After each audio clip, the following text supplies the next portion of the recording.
We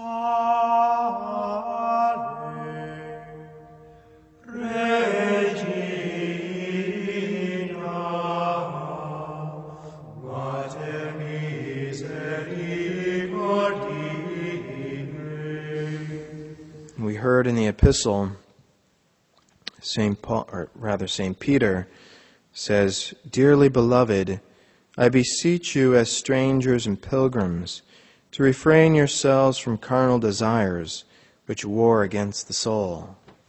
The first thing St. Peter does is want to remind us of our situation in this world, of our condition. That is, that we are to be as strangers and pilgrims. Strangers, that is, we should never feel like we're completely at home in this world, but we should feel a little bit out of place because this world is not our true home, but our true home is in heaven. And we should remember that we are pilgrims as well. That is, that we are simply passing through this world, and our time in this world is relatively brief. And he says, calling this to mind, this truth that we are strangers and pilgrims in the world, we should refrain ourselves from carnal desires. Here, St. Peter is exhorting us to practice the virtue of temperance and to avoid sins and vices such as gluttony and lust, because these carnal desires tend to bring us down, draw us down to the earth, and it is opposed to the Spirit, as he said, which war against the soul.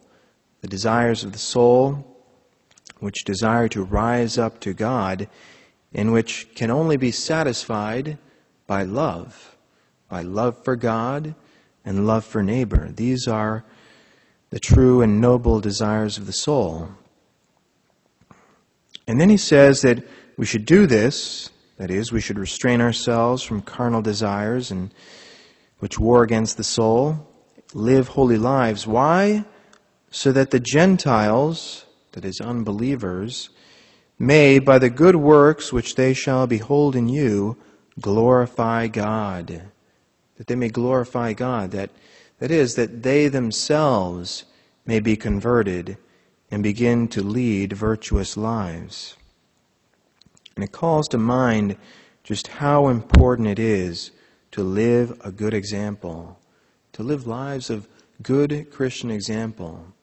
There are many Catholics who formerly practiced the faith who say that they don't practice anymore because of the bad example that they saw either in the sisters that were educating them in their Catholic school, or their brothers, or priests who gave bad example.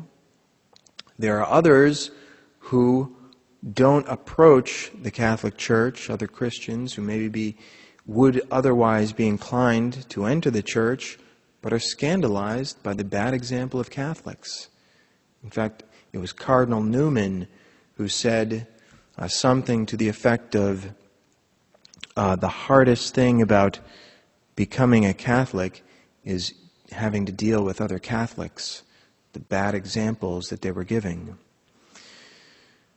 We also remember how important good example was in the life of St. Francis, how he continually exhorted his brothers to, above all, preach not so much by words, but by good example.